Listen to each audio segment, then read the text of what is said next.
क्षणिक, माइक सुख क्षणिक, ये सुख नहीं है, ये भ्रम है माइक, लेकिन वो उसको ही सुख मान रहा है। अब रसगुल्ला खा लिया, हाँ एक खा लिया, दो खा लिया, तीन खा लिया, अब मन भर गया, हाँ मन भर गया, अब 24 घंटे बाद फिर इच्छा हो गई, अरे भाई उसी को याद कर लो जो कल तुमने खाया था। नहीं नहीं, उसको याद करने से नहीं होगा, आप फिर से लाओ तब हमको सुख मिलेगी। तो कहने का तात्पर्य कि ये संसार का जो सुख होता है, जगदानंद, ये क्षणिक होता है, नश्वर होता है। हाँ, आज हमको यहां घूमने जाना है, अब घूम ली, अब इच्छा समाप्त हो गई, हाँ हो गई, उसके बाद महीना भर हो गया, अब हमको वहां घूमने जाना है। हेलो, अरे तुम तो पिछले महीने घूमने गए। नहीं, अब हमको फिर से इच्छा हो गई, फिर से घुमाओ, फिर से घूमने चले। आप हमको ये इधर जाना है, उससे बात करना है। अरे अभी तुमने उससे बात करी है, हाँ फिर बात करेंगे, फिर मिलेंगे। तो ये मन भटकाता रहता है, नचाता रहता है, और हम उसके अनुसार चलते रहते हैं, चलते रहते हैं। ये मन के अनुसार बुद्धि को गवर्न करते हैं हम, बल्कि उल्टा करना है, बुद्धि के अनुसार मन को चलाना है, बुद्धि से गवर्न करना है मन को। बुद्धि कह रही है सत्संग करो, मन कहता है अरे कुसंग करो, संसार की ओर चलो। हम मन के अनुसार चल देते हैं और फिर दोष देते हैं गुरु पे, शास्त्र पे, सत्संग पे, कि भगवान की प्राप्ति नहीं होती और ये है वो है। संसार में भी कुछ अनिष्ट हुआ, उसको भी लाद देते हैं गुरु के ऊपर। हाँ, आश्चर्य की बात लगती है हमको। तो संसार में तो घटता ही जाएगा, घटता ही जाएगा। अरे हम सोचो, अपने आप को जीव मानते हैं कि शरीर मानते हैं? गुरुदेव ने बताया, शास्त्र ने बताया कि मैं को जीव आत्मा रियलाइज करना है, लेकिन जब संसार में कष्ट मिलता है तो हम अपने आप को शरीर रियलाइज कर रहे होते हैं। अरे तभी तो कष्ट मिलता है। हाँ, किसी ने कुछ कह दिया, दो चार कड़वे वाक्य, अपमानजनक, तुम ऐसे हो, तुम ऐसी हो, तुम ये करते हो, तुम ऐसे स्वभाव के हो, तुम्हारा ये दुर्व्यवहार है, फलाना फलाना। हम उसकी बात सुन करके रियलाइज करते हैं, फील करते हैं, अपना नुकसान करते हैं। क्रोध आया, वो अपना नुकसान किया, जो साधना थी वो भी समाप्त हो गई। ये नहीं सोचते एक क्षण को कि अरे ठीक ही तो कहता है। अगर ऐसा भी सोच लें, अरे मैं जब भगवान मुझे नहीं मिले तो ऐसे कौन से अवगुण हैं, दुर्गुण हैं जो मेरे भीतर नहीं है, मेरे अंतःकरण में। अरे काम नहीं है, कि क्रोध नहीं है, कि लोभ नहीं है, कि मोह नहीं है, कि मद नहीं है, अहंकार नहीं है, क्या नहीं है, सब कुछ तो मेरे भीतर है। तो उसी में से बेचारा थोड़ा बहुत कह दिया तो क्या कह दिया। और ये काखा गाघा शब्दों के पीछे दिन रात हम हाथापाई, लड़ाई झगड़ा करते हैं, इससे क्या लाभ होगा? इससे कोई लाभ नहीं होगा। तो हमको सहन शक्ति बढ़ानी है, मैं को जीव आत्मा रियलाइज करना है, मैं जीव हूं, जीव हूं, ये दिन रात रियलाइज करो, मैं शरीर नहीं हूं और मुझे एक दिन भगवान की प्राप्ति करना है, आज नहीं तो किसी जन्म में करना ही पड़ेगा। ऐसा नहीं कि इस जन्म में नहीं किया तो अगले जन्म में भी नहीं, ना, करना ही पड़ेगा। तभी हमको शांति मिल पाएगी, तृप्ति हो पाएगी, वास्तविक आनंद की प्राप्ति होगी। तभी ये संसार में 84 लाख से बंधन जो है ये हमारा छूटेगा, वरना 84 लाख का ये बंधन ये हमारे पीछे पड़ा रहेगा, चक्कर लगाता रहेगा। तो भगवान के मार्ग पे हमको चलना ही है। तो शरणागति में हमको बहुत विशेष रूप से ध्यान रखना है। हाँ, ये संसार भी चले, भगवान भी मिल जाए, ऐसा नहीं होगा। जब आप ईश्वर की ओर चलोगे तो ये ईश्वर ही ऐसा करेगा, आपका सहायक बनेगा। भाई ईश्वर तो सबसे बड़ा सहायक है, गुरु सहायक है। ये संसार छिनेगा, संसार छिनना ही आप सोचो कि आप ईश्वर की ओर जा रहे हो। ये संसार का कम होना, आपको कोई न पूछे, आपको सब अपमान करे, हाँ आपके पास धन ना रहे, आपको सब गाली दें, उल्टा सीधा बोले, आपकी बुराई करें, निंदा हो, तो समझना भगवान की बहुत बड़ी कृपा है कि भगवान ये सब आपको दे रहे हैं ताकि आप ये शरीर का ये जो मैपन है, इस शरीर को जो मेरा माने हुए हो, इसको भूल करके, छोड़ करके जीवात्मा को, अपने आप को मैं रियलाइज करो। इसलिए भगवान ये सब करते हैं। तुम अपने आप को बेटा शरीर माने हुए हो और इस शरीर की बुराई करवा रहा हूं, मैं निंदा कर रहा हूं, शरीर को थोड़ा कष्ट दे रहा हूं। अरे किसी के पास धन कम है तो भाई इतना सारा भोजन हम नहीं कर पाते हैं, वो इतना सारा अच्छा भोजन करता है, लो कष्ट हो रहा है। अरे तुम्हारा पेट तो भर जाता है, हाँ पेट तो भर जाए, बस पेट भरने से मतलब रखो। कि क्यों 56 प्रकार के व्यंजनों की ओर देखते हो? वो तो 4 टाइम जूस पीता है, वो फल खाता है, वो ऐसा करता है, वो ड्राई फ्रूट ले रहा है, वो तो उसके मालिश करने के लिए भी लगे हुए हैं 4 लोग पीछे पीछे। वो तो बड़ी मर्सिडीज गाड़ी में चलता है, उसके बैंक में 50 लाख 1 करोड़ रुपए है। अरे तुम्हारे बैंक में भगवान का नाम है, तुमने भगवान का सत्संग किया, भगवान को प्रसन्न कर लिया, गुरु को प्रसन्न कर लिया, अब तुम क्यों पीछे चक्कर में पड़े हो? अरे जब भगवान ही तुम्हारे रक्षक बन के खड़े हुए हैं, योगक्षेम बहन कर रहे हैं, तो तुम क्यों ये सब चक्कर में पड़े हो प्रपंच में कि ये भी हो जाए? अब इन सब के चक्कर में तुमको समय देना पड़ेगा और समय तुम्हारे पास है कम।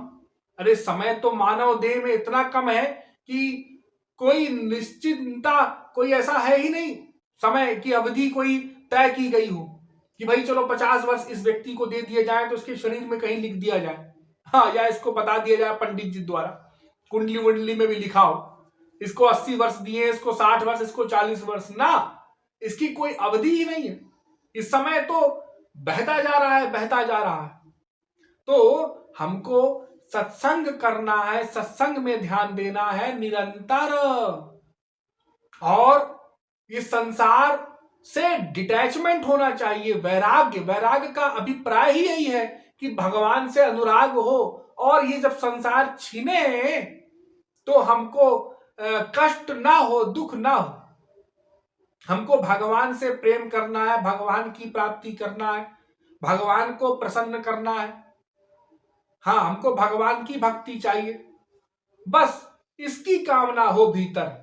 भगवान हमको कितना मिले, हम भगवान के कितना करीब गए, गुरु के कितना करीब गए, हमको उनकी याद कितनी आती है, उनके लिए हम कितना अश्रु बहाते हैं, कितना चिंतन करते हैं कि ये संसार का चिंतन करते हैं, ये संसार में पत्नी है, लड़का है, बच्चा है, माँ है, बाप है, भाई है, बहन है, ऐसा ऐसा हो जाए, वैसा वैसा भी हो जाए, हमारे भी बच्चे ऐसे हो जाए। ये क्यों सोचते हो? ये सोचोगे तो इसी में दिन रात फंसे रहोगे, और ये तो तुम्हारे विषय में सोचेंगे नहीं। तुमको खाली अपनी ड्यूटी कर देना है संसार के प्रति। चलो भाई ठीक है, लड़के हैं, बच्चे हैं, पत्नी है, पति है, इनको, इनका पालन पोषण, इनको खिलाना पिलाना हमारे हाथ में है, हमको करना है। लेकिन अब इनको ऐसा बना देंगे, ये ऐसा बन जाएंगे, ये हमारे हाथ में नहीं, ये तो ईश्वर के हाथ में है, उनके खुद के हाथ में है। हाँ, वो कैसा भी करें, तुम अपनी ईश्वर की भक्ति करो, अपना मन भगवान में, गुरु में लगाओ, बार बार गुरु के धाम, भगवत धाम जाओ, वहां सत्संग अटेंड करो, उसमें शामिल हो, शास्त्रों का अध्ययन करो, गुरु ने ग्रंथ लिखे हैं उनका अध्ययन करो, और उनके प्रवचनों को सुनो, बार बार बार बार सत्संग करो। तो ये जो गड़बड़ी है, कमियां हैं, ये मन शुद्ध होता जाए, उस पर ध्यान दो। उस पर ध्यान देने के बजाय हम संसार में ध्यान देते हैं। अधिकांश लोग गुरु जी के पास भी इसीलिए जाते हैं कि संसार ठीक ठीक चले, और वहां भी जाकर के प्रश्न यही करते हैं कि हमारा संसार में ये गड़बड़ है, वो गड़बड़ है, ये ऐसा है, वो ऐसा है। ये सब क्या बेफालतू के प्रश्न करते हो? अरे पत्नी ऐसी है, पति ऐसा है, इन सब से क्या मतलब? तुम कौन हो?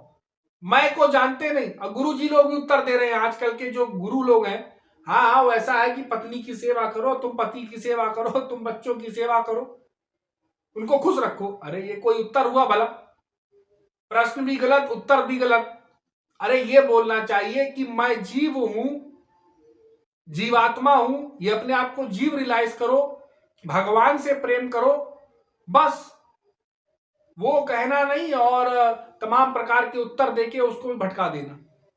तो भगवान से प्रेम करना है, भगवान की भक्ति करना है, ये लक्ष्य हमको बनाना चाहिए। हम कितना दिन तक भगवान के धाम में वास किए, बरसाना वास किए, वृंदावन वास किए, गुरु के धाम में वास किए, कितनी दिन हमको सेवा करने का अवसर हमको प्राप्त हुआ गुरु के धाम में, भगवत धाम में। कितना हमने सेवा किया, कितना सत्संग किया इस जीवन में, ये देखो। यदि सत्संग नहीं मिल रहा है, नहीं कर रहे हो और बस प्रपंच में पड़े हुए हो दिन रात, तो अपना जीवन व्यर्थ कर रहे हो, तो इससे क्या मतलब है। एक दिन मर जाओगे और यही सब करते करते, और फिर कोई लाभ नहीं होगा। तो करने पर जोर दो और भगवान की भक्ति का बैंक बैलेंस बनाने पर जोर दो। इस संसार नहीं, संसार जितना कम से कम होगा, हमारे यहाँ 99.99% भक्त जो हुए हैं वो संसार में निर्धन थे, निर्धन थे बेचारे। केवल 0.001% ऐसे हुए हैं जो इनके पास सब कुछ होते हुए उन्होंने भक्ति की। वो बिरले होते हैं, करोड़ों में एक कोई। ज्यादातर तो गरीब लोग ही सत्संग में चलते हैं। संसार में कोई कष्ट हो वही लोग भगवान की ओर चलते हैं। जिसको संसार में कष्ट नहीं होगा वो भगवान की ओर नहीं मुड़ता। हाँ, वो कहता अरे हमारे पास सब कुछ है, हमको क्या करना है भक्ति हमको क्या आवश्यकता है भगवान की, गुरु की, सत्संग की, सब कुछ तो है मेरे पास। वो बेचारा इसी में तृप्त है, इसी में सुख महसूस कर रहा है। हाँ, उसको भगवान की याद नहीं आती, गुरु की याद नहीं आती, संत की याद नहीं आती, सत्संग करने की इच्छा नहीं होती। वो बेचारा इसी में खुश है। हाँ ठीक है, और ये बिगड़ता है, थोड़ा सा दुखी होता है, अरे कोई बात नहीं, इससे बिगड़ा उससे बनाओ, उससे बिगड़ा इससे बनाओ, यही करता रहता है। भगवान से बनाने की नहीं सोचता, मरने के बारे में नहीं सोचता, बस दिन रात यही संसार का चिंतन करता रहता है, करता रहता है। तो शरणागति का तात्पर्य है एकमात्र भगवान ही मेरे हैं। यह जब हो जाएगा और भीतर से, जैसे शबरी ने भगवान को मान लिया, भगवान ने इतनी प्रतीक्षा करवाई और जब भगवान आए उसके पश्चात उसने शरीर त्याग दिया भगवान के दर्शन के पश्चात। वो बेचारी रोज बुहारी करती थी, मार्ग में फूल बिछाती थी, वन से फूल लाती थी, भगवान का ही चिंतन करती थी। मीरा ने भगवान को ही अपना मान लिया। हाँ, तो उसको जहर भी दिया गया तो वो जहर भी अमृत हो गया उसके लिए उसके शरीर में अमृत बन के उसने भक्ति का ही संचार कर दिया, उल्टा हो गया, पोषक हो गया उसके लिए।